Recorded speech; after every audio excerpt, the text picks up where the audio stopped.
Pernah nggak sih Anda perhatiin, kenapa ada orang yang kelihatannya kalem, lebih suka mengamati dalam diam, sementara yang lain tuh heboh dan suka ngomong? Nah, dalam pembahasan kali ini, kita akan coba bongkar rahasia di balik semua itu, rahasia kepribadian kita. Kita mulai dari pengamatan sederhana seorang ayah ke anaknya. Oke, kita mulai dari cerita komedian Raditya Dika. Dia cerita nih, waktu lagi di keramaian, dia perhatiin anaknya, si Acha. Beda sama anak-anak lain yang lari-larian, Acha ini justru diem, tangannya di belakang punggung, dan kerjaannya cuma ngamatin semua orang di sekelilingnya. Bener-bener cuma mengamati. Pengamatan simpel ini ternyata memicu pertanyaan yang jauh lebih dalam. Kenapa sih sebagian dari kita tuh dari lahir kayaknya emang jadi pengamat yang pendiam, sementara yang lain kayaknya terlahir buat jadi pemimpin, buat jadi vokal? Ini cuma fase anak-anak aja? Atau jangan-jangan ini sesuatu yang jauh lebih mendasar? Gak lama, Raditya Dika sadar, tingkah laku anaknya itu persis kayak cerminan dirinya sendiri waktu kecil. Dia juga dulu lebih milih baca buku sendirian daripada main rame-rame. Nah, dari situlah dia mulai berpikir, ini bukan sekedar fase, tapi ini adalah semacam cetak biru kepribadian yang kita bawa dari lahir. Dan ternyata, bener aja. Perilaku kayak Aca ini sama sekali gak aneh. Ini tuh sebuah pola, sebuah cetak biru kepribadian yang sebenarnya sangat umum dan dimiliki oleh sebagian besar dari kita. Dan angkanya ini menarik banget loh. Ternyata ada sekitar 25% populasi dunia yang punya tipe kepribadian pemikir atau pengamat kayak gini. Jadi kalau Anda ngerasa relate, wah, Anda nggak sendirian sama sekali. Kepribadian ini sering kita sebut introvert atau si pemikir. Secara bawaan, otak mereka itu dirancang untuk menganalisis dunia secara mendalam, dalam diam, sebelum akhirnya bertindak. Jadi mereka bukannya antisosial ya, tapi mereka memproses semuanya itu di dalam kepala dulu.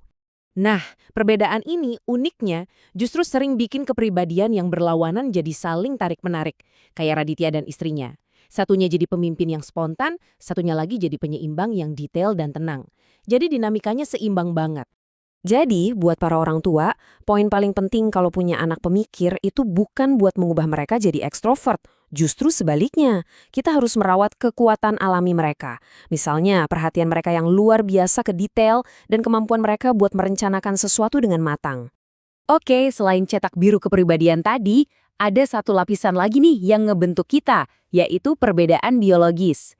Sekarang, mari kita lihat gimana sih perbedaan mendasar antara otak pria dan wanita. Dan gimana itu semua mempengaruhi cara kita berkomunikasi dan berhubungan satu sama lain.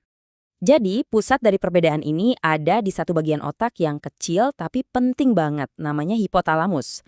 Dan ternyata cara kerja bagian ini antara pria dan wanita itu beda banget. Ini dia kuncinya. Hipotalamus pria itu ukurannya bisa sampai 2,5 kali lebih besar dari wanita. Nah, secara neurologis, ini memperkuat dorongan alami pria untuk melindungi dan memberikan rasa aman. Ini tuh kayak settingan pabrik, bukan pilihan sadar.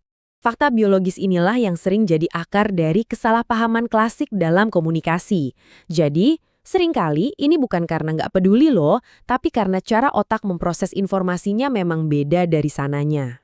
Nah, ini dia nih yang sering bikin salah paham. Saat ada masalah, pria itu settingannya emang buat mundur dulu, mikir sendiri di guanya. Kelihatannya jadi kayak ngejauh, cuek, padahal otaknya lagi kerja keras nyari solusi. Dia nggak mau cuma ngobrolin masalahnya, dia mau datang dan bilang, nih solusinya begini.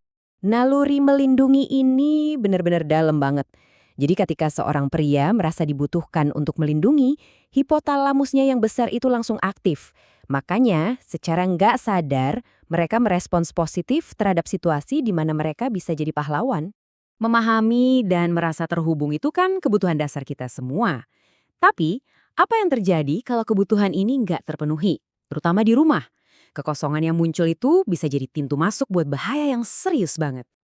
Iya, rasa sepi dan merasa nggak ada yang ngertiin, itu bahaya. Kekosongan karena nggak adanya koneksi di keluarga, terutama buat anak-anak muda, itu bikin mereka jadi sangat rentan sama bahaya dari luar.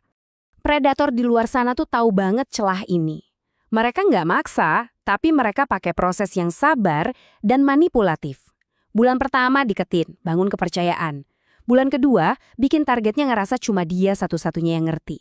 Baru deh di bulan ketiga, mereka nawarin solusi jahat itu. Pada akhirnya, pertahanan paling kuat melawan semua itu ya dari rumah. Kalau rumah jadi tempat yang paling bikin bahagia, aman, dan nyaman, tawaran kebahagiaan palsu dari luar sana jadi nggak ada artinya sama sekali. Oke, semua pembahasan ini akhirnya membawa kita kembali ke satu hal.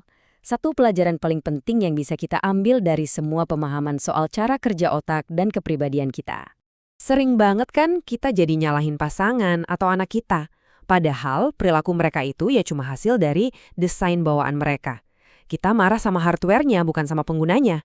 Padahal cintanya ada, cuma cara memahaminya yang belum ketemu. Tujuannya itu bukan buat mengubah orang lain.